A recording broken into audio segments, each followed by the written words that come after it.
তোমার কণ্ঠে মেয়ের গান, আজকে দেখছি পুরুষের সর্বনাশ করছে। তো ভাতিজা একটা চিজ, এই ছোটবেলায় যাত্রায় দেখছিলাম দুই কণ্ঠের, কালকে রাখলাম তোমারে, তুমি তো মাল একটা ভাতিজা। কি গানটা শুনাইলা, টুকরো টুকরো করে দেন তাই আমার। তুই নাচবি, তুই নাচবি, তোর বাপে নাচবি, তুই নাচ। আরে ভাতিজা, আমি কি নাচতে পারি নাকি? কালকে আমি সুন্দর মতো চলে জেনেছিলাম, সবাই তো হাত দিয়া বলছে যে তাই না হয়ে গেছে স্টেজে, তুই নাচবি আর তুই নিজে গাবি। স্টেজে গান গাইছিলাম তখন খুব আমার দিকে চায় নাচতেছিল, নাচ নাইলে তোর আজকে আমি পাড়ায়া। বাবা বাবা বাবা রে, আমার আওয়াজ মাফ করুন না, কালকে আমিও মাছ চাইছিলাম, নাচ করছি না।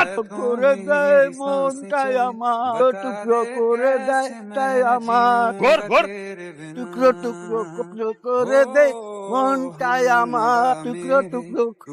অসভ্য গেল কই, আমার তো শেষ করে দিছিল।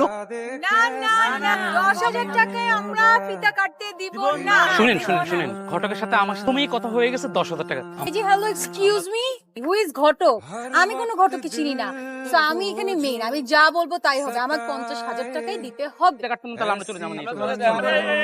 কি হয়েছে, কি সমস্যা, কি এই কি সমস্যা কি হয়েছে? আই মুখি যে সব সমস্যা হবে আর আপনি সব সমাধান করে দেবেন, ব্যাপারটা তো এরকম না, তাই না?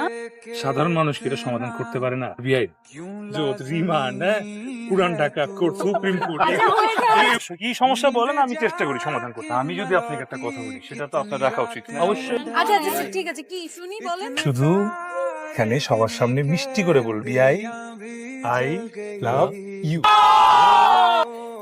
বলে হয়ে যাবে? হ্যাঁ, এই যে টাকা রেডি। বিআই, আই লাভ ইউ।